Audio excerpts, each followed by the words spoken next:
know, we're not talking about just racing between the red lights here on State Street. We're talking about organized street races with speeds over 100 miles an hour. Police told me earlier this year they were going to crack down on it, and several racers found out this weekend they weren't bluffing. These are the lucky ones, filtering past the police cruisers that block the entrances to an industrial area near SR 201 in Bangor.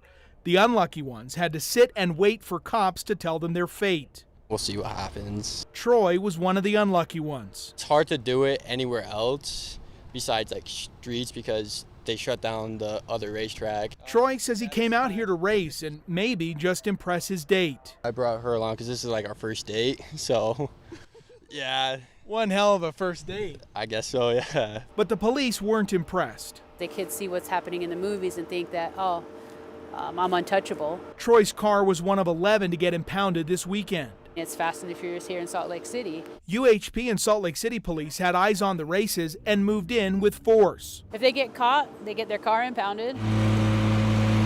The police are using a strengthened state law that went into effect earlier this year. SB 53 makes it easier for police to seize non-street legal cars used in races and up the charge for street racing to a Class A misdemeanor, which meant a trip to jail for at least 6 drivers, including Troy. We've seen serious accidents, we've seen shootings. Earlier this year, 2 News Investigates profiled cases of death and serious injury at these takeover-style street races. Okay, anybody not involved, go home. Body cams show one of those fatal crashes last year during a similar event when a driver made a U-turn in front of 2 cars that were racing. Police say these organized races are much more serious than just weekend fun and games. Until someone winds up dead, and it's your child, that we have to knock on your door and say, "Sir, I'm sorry to tell you this." Now, in total, police impounded 11 cars. There were at least 6 arrests, and I'm also told 3 of those drivers whose cars were impounded were minors. Now, you may be sitting there thinking, oh, well, I'll never go to a street race, so this doesn't apply to me. But that same law for street racing also stiffened the penalty for drivers who get caught going over 100 miles an hour on the highway. So the bottom line here from police and lawmakers in Utah is keep those speeds down. Reporting live in Salt Lake City, Jeremy Harris, KUTV 2 News. On a dusty stretch off a main road, developer, sometime GOP political candidate Tim Alders, we know exactly how many head we have, is missing what he says was branded and tagged. Somebody just loaded up a couple of cows and took them. Why do you think people are doing it? You look at the cost of food, and the supply of beef is down. So I think people are hungry. When we started seeing in the media all of these food shortages and people couldn't get meat. Leanne Hunting runs cattle and runs the animal industry division. Missing livestock reports and suspicious deaths went up. At the Utah Department of Agriculture. Inflation is the reason. I would say the last 2 years, that's the primary reason in Utah. Alders reported missing cattle on his land, but expects nothing back. I think it's somebody who needed the food. Yeah, still a big mess. As you're at home watching us on the 10 o'clock news tonight, these poor folks in West Jordan are standing in front of their house with power washers trying to get all the mud off of their driveway. You can see that this cul-de-sac here on Tintic Lane really took the brunt of the flooding, and these folks are going to have a long journey to get all this cleaned up.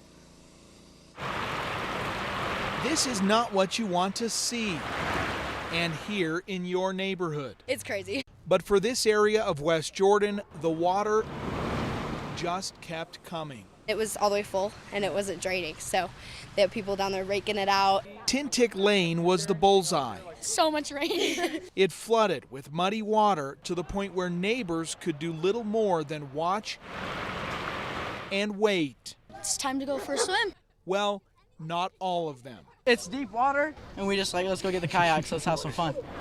These teens made their way up and down the street in a kayak while the water slowly receded. We're taking advantage of our beautiful neighborhood. After a few hours, the storm had mostly passed, and out came the shovels as helping hands started what will be a long cleanup from today's storm. Today is the 45th annual Utah Asian Festival. Outside, we have almost 20 food vendors. We've been open for 6 months. We want to express that that's real Thai flavors that need to be shown here in Salt Lake City. My family's here, my wife, my son, my daughter's over there. Basically family run operated. Thank you so much. We got the Thai curry puffs. We're Filipino Americans ourselves. I think it really is kind of important to us to show that we're here, our culture is still here, and we're bringing it with us wherever we go. We have ongoing performance right now. I don't know if you can hear them, but we have more than 40 different groups to represent our very diverse Asian community in Utah. We saw one of the martial arts performances earlier, and that was really cool to see. This is the one day, one place, one event to unite all of our Asian communities together.